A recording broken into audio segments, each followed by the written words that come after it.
जीवन को अच्छा जीना है, शांति से जीना है। जब पुरानी बातें याद आए तो मेरा एक ही सूत्र याद रखना, जो भी आ रहा है जाने दो, निकल जाने दो। जो भी जा रहा है जाने दीजिए, उसे पकड़ के मत बैठिए। आदमी भूतकाल पकड़ के बैठा रहता है, तूने मुझे गाली दी। अब एक बात बताओ, उसने तुझे गाली दी तो एक बात बताइए, फिर तूने ली काहे को मेरे भाई? है वो गाली देने को स्वतंत्र है, तो हम भी गाली लेने नहीं लेने के लिए उतने ही स्वतंत्र हैं। लेकिन किसी ने गाली दी, तुम फट से ले लेते हो, ऐसे लेते हो, ऐसे लेते हो जैसे सचिन का कैच लेने के लिए दौड़ लगा दी हो तुमने। विचार, सामने वाला गाली दे रहा है, आप क्यों ले रहे हैं गालियां?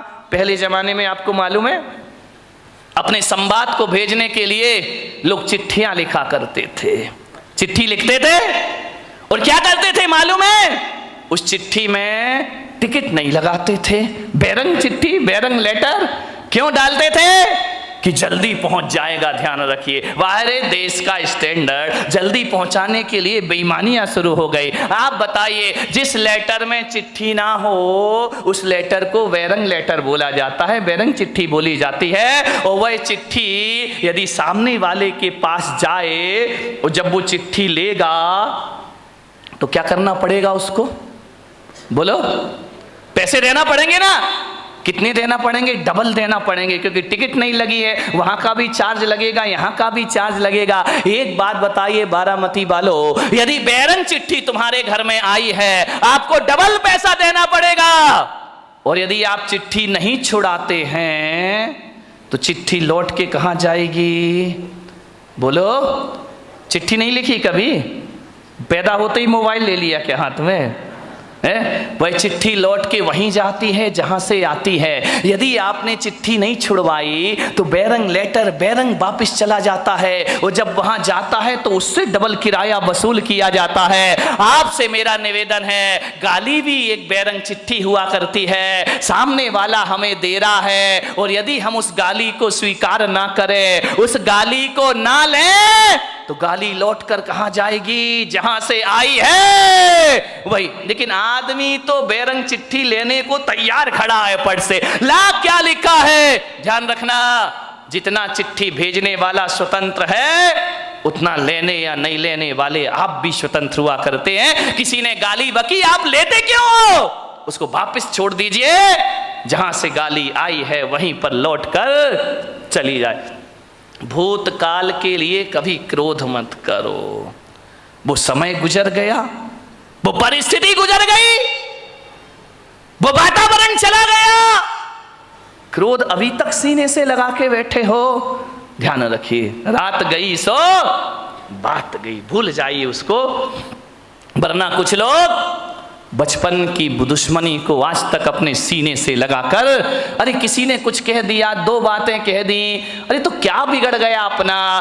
यदि लड़ाई झगड़े में तुम जीत गए, जब भी ध्यान रखना, देवरानी से लड़ाई हो, सास से लड़ाई हो, भाई भाई की लड़ाई हो, बाप बेटे में लड़ाई हो, आदमी ये प्रयास करता है कि मैं जीत जाऊं, सामने वाला हार जाए तो बड़ी शांति मिला करती है। एक बात बताइए, आप एक बात मुझे बता दीजिए कि आप यदि छोटे मोटे झगड़ों में जीत गए तो क्या रामनाथ कोविंद आपको भारत रत्न का अवार्ड देंगे? नहीं नहीं देंगे तो बताओ, फिर खूब लड़ो, हाथ में डंडा ले लो, पत्थर, कौन सा सम्मान मिल जाएगा? यदि दो लोगों के विवाद में एक आदमी जीत गया तो उस समय ये सोचना, इससे मुझे कौन सी उपलब्धि मिल गई, कौन सा प्रधानमंत्री मेरा सम्मान कर देगा, कौन सा राष्ट्रपति मुझे अवार्ड देगा, कौन मुझे भारत रत्न बना देगा? आप बताइए, आप जीत भी गए भाई से झगड़ के, देवरानी से यदि जिठानी जीत भी गई तो कौन सा उसे वर्ल्ड कप इनाम में मिल रहा है? विचार करिए, आप इतना दिमाग लगा लीजिए। लड़ने की क्या जरूरत, झगड़ने की क्या जरूरत है? और इस लड़ाई में जीत भी गए तो कौन सा हमारा नाम हो जाएगा, कौन सी मालाएं हम पर डलेंगी? अरे इतना ही जीतने का शौक है ना, तो जाओ सीमा पर पाकिस्तान को जीत कर आओ, भारत तुम्हें सम्मान की निगाहों से देखेगा, हिंदुस्तान में तुम्हारा सम्मान बढ़ेगा। और मैं आपसे निवेदन कर रहा हूं, पाकिस्तान को जीतो या ना जीतो, महावीर की तरह खुद को जीत लो, दुनिया तुम्हें भगवान मानना प्रारंभ कर देगी, दुनिया तुम्हें पूजा करना प्रारंभ। जीतना है तो अपने आप से जीतो, लड़ना है, झगड़ा करना है तो अपनी गलत प्रवृत्तियों से झगड़ा करो। ये दुनिया तुम्हें महापुरुषों की श्रेणी में ले जा करके बिठा। आदमी छोटी मोटी लड़ाइयों को बहुत बड़ी जीत समझता है। दो भाई लड़ गए, जीत गए तो अरे हम तो बहुत बड़े विश्व विजेता बन गए। इन जीतों में, छोटी जीतों से खुश मत हो। यदि क्रोध को जीतना है तो ध्यान रखिए मान्यवर, बात छोटी है, बात बहुत बड़ी है। समझो तो बड़ी है, ना समझो तो बात की कोई कीमत नहीं है। ध्यान रखिए, दिक्कत इसी बात की है कि हम लोग छोटी जीत को बहुत बड़ी जीत समझा करते हैं। क्या होगा, किसी से बहस करने में जीत गए, ये बहुत बड़ी जीत नहीं होती है। जीते हो किसी ने देश तो क्या, हमने तो दिलों को जीता है। ध्यान रखिए, दिलों को जीतने का प्रयास करिए। किसी से लड़के जीत गए तो बहुत बड़े विजेता या सम्राट नहीं कहला जाओगे।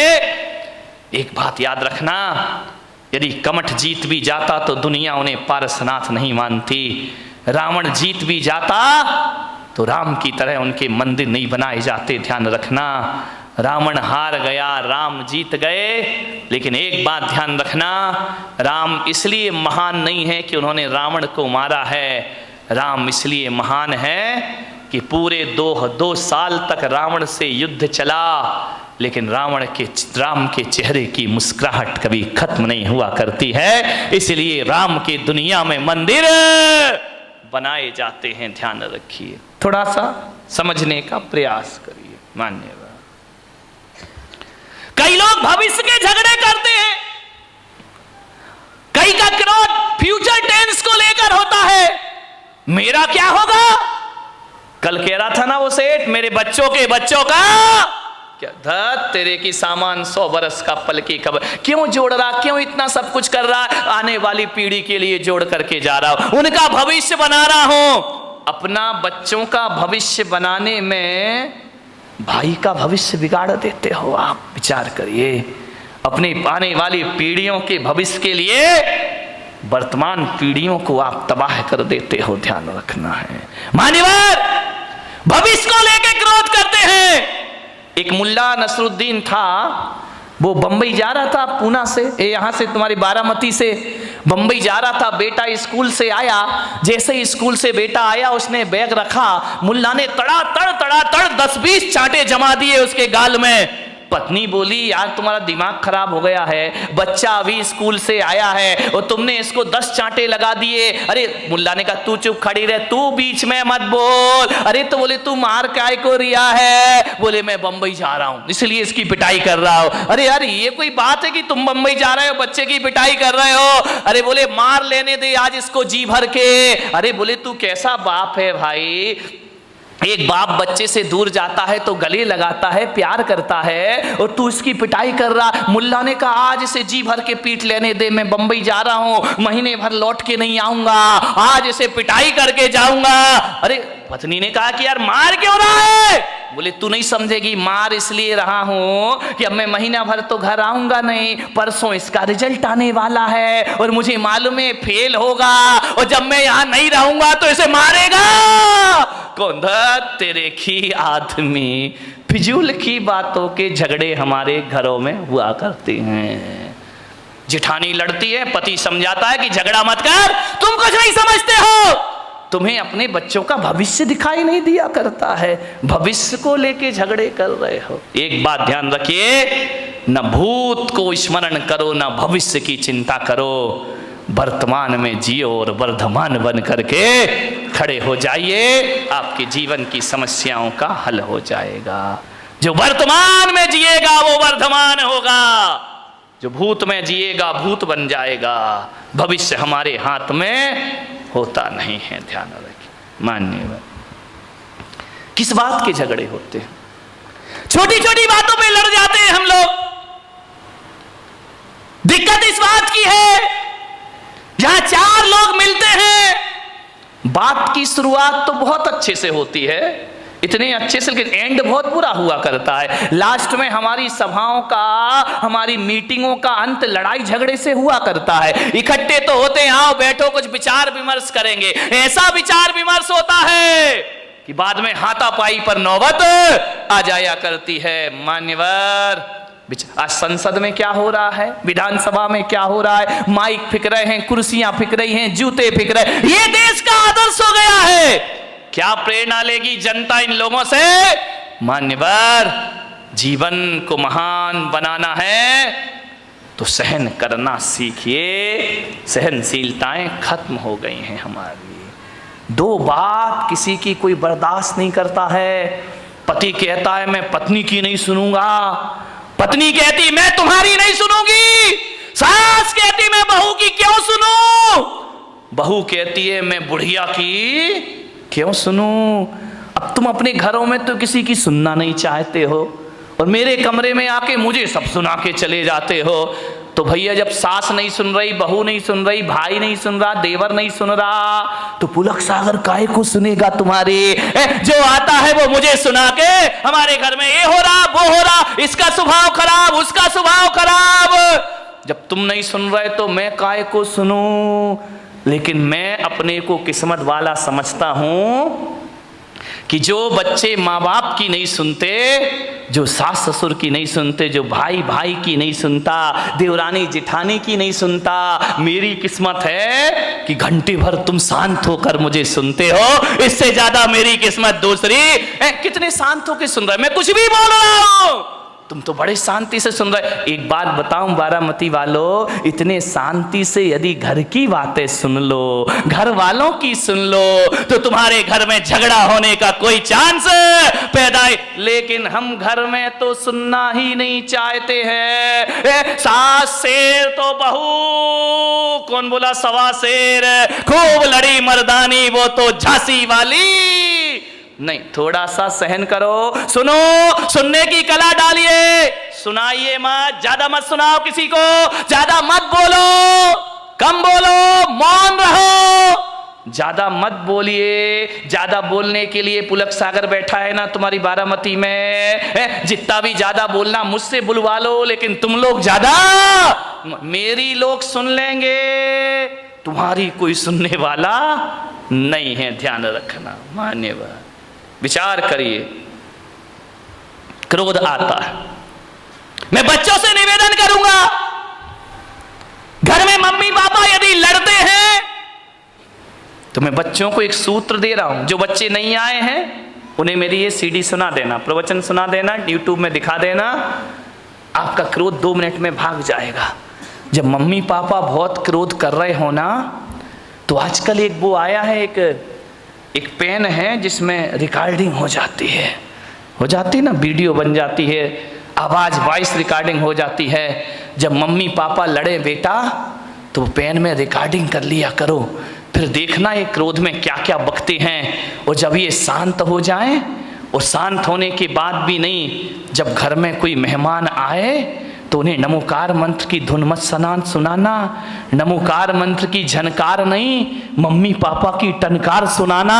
उस समय पता लगेगा कि हम क्रोध में क्या क्या बोल गए। क्रोध में ध्यान रखना, क्रोध में आदमी बेहोश हो जाता है, उसे होश नहीं रहता कि मुझे क्या बोलना है।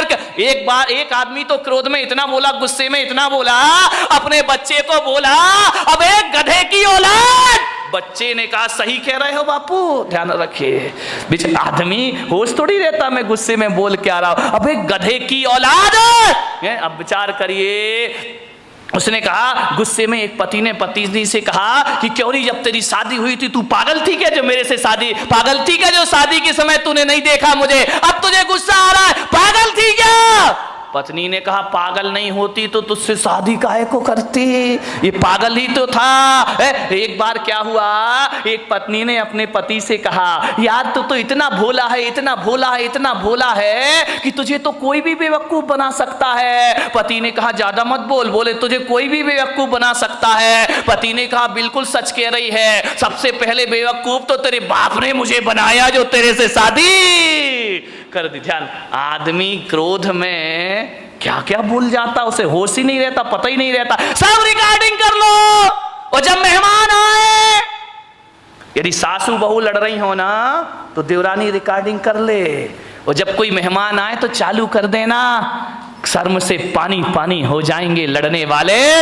और अब जब भी लड़ेंगे तो याद रखेंगे कोई शैतान मेरी मोबाइल में फोटो तो नहीं बना रहा है, कोई आवाज तो टेप नहीं कर रहा। ध्यान रखना, क्रोध ज्यों-ज्यों बढ़ता है भाषा असभ्य होते चली जाती है, भाषा अपनी सभ्यता खो दिया करती है। क्रोध में जितने निकृष्ट वचन हो उतने एकत्रित कर लिए जाते हैं, लेकिन जब प्रेम होता है तो भाषा भी संभलती है और व्यवहार भी संभल जाया करता है। ध्यान रखिए मान्यवर, क्रोध से बचने का प्रयास करिए।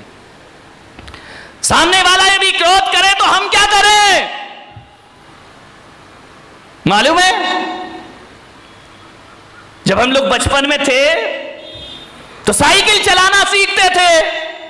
हमारे घर कोई भी आ जाए, वो घर में बात कर रहा, अपन उसकी साइकिल लेके भाग जाते थे।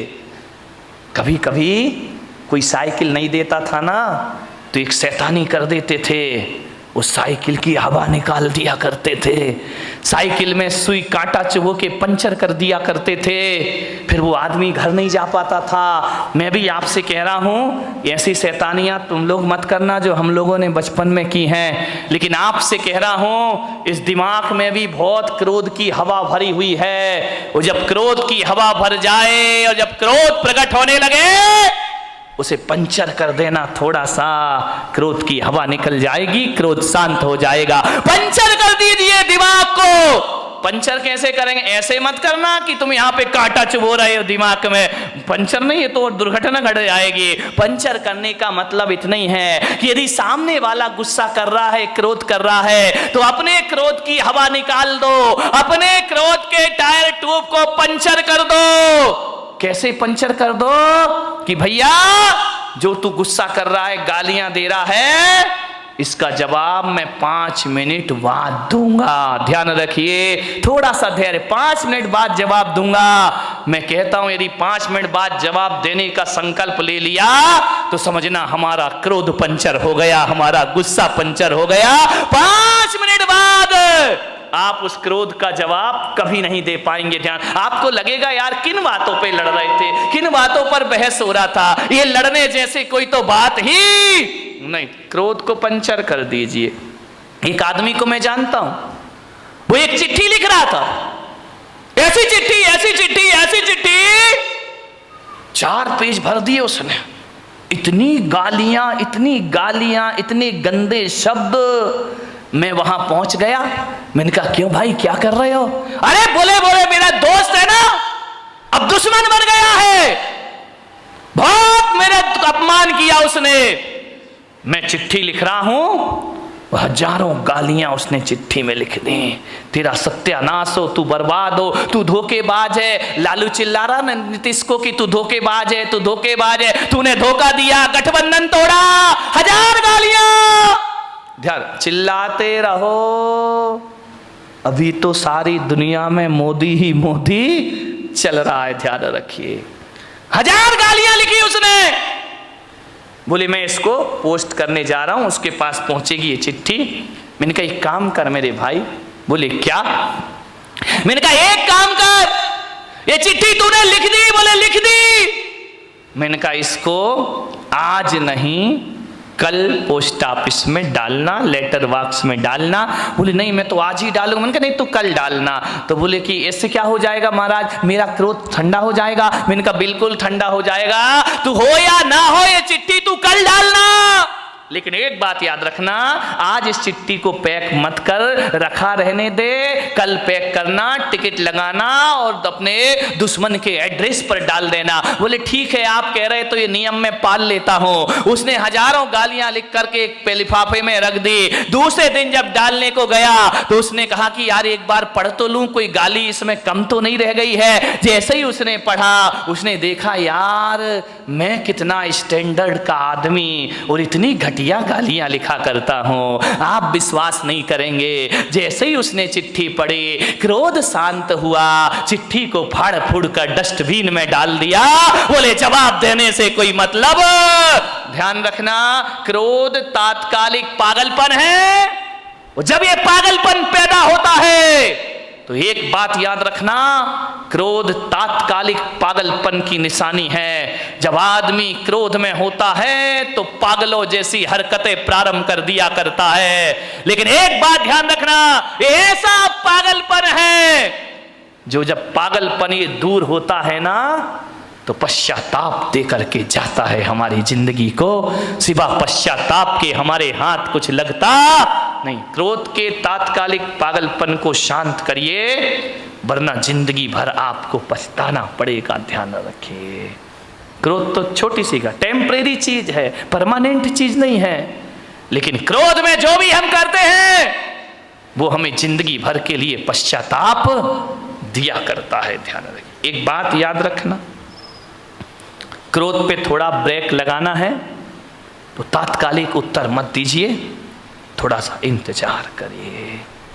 क्रोध अपने आप शांत होकर के चला जाएगा। ये क्रोध पैदा क्यों होता है आप बताइए? हर आदमी को क्रोध आता है, क्रोध क्यों पैदा होता है? जब अपेक्षा बढ़ जाती है तो क्रोध का जन्म हो जाया करता है।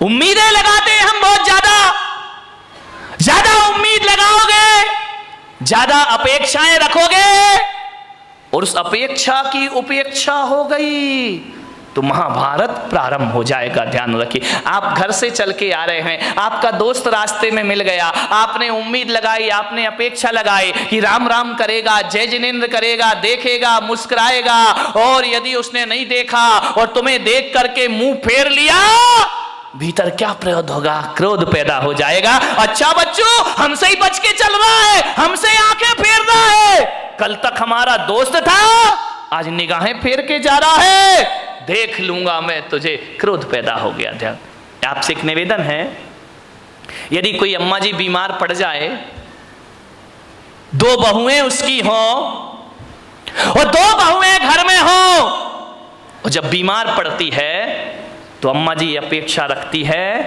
कि एक बहू आकर मुझे एक गिलास पानी देगी, टैबलेट देगी, दवाई देगी, एक बहू मेरे सिर दबाएगी। ध्यान रखना, आप सोचते हैं कि बहू सेवा करेगी और बहू ने सेवा नहीं की तो क्या पैदा होगा?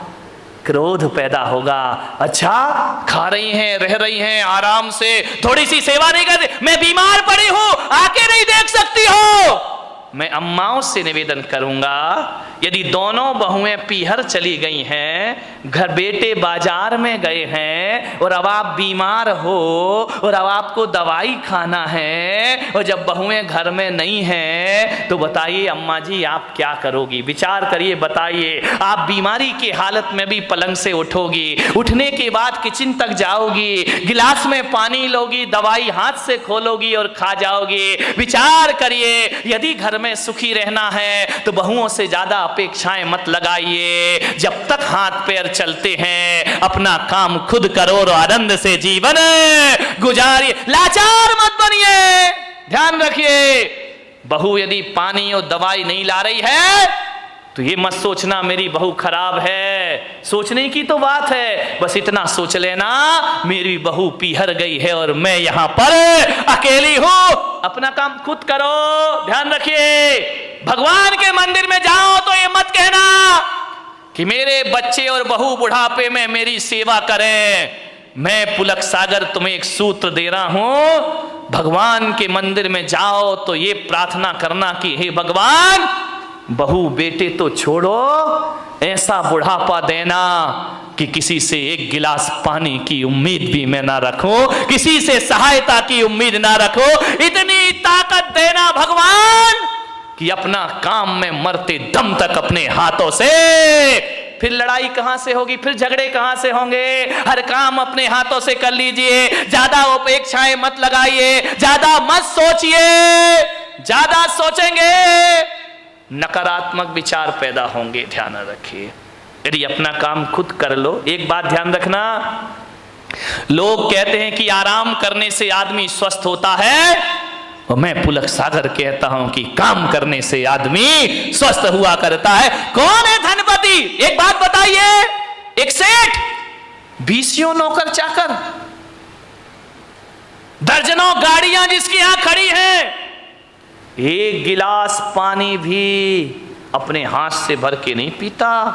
नौकर पानी लाके देते हैं, दूध वाला दूध लाके देता है, सब्जी वाला सब्जी लाके देता है, बहुएं हाथों पे खाना लिए खड़ी रहती हैं, 4 नौकर आगे और 4 नौकर पीछे चलते हैं। ऐसी जिंदगी बना ली इस आदमी ने, बिना नौकरों के जिंदगी नहीं चलती है।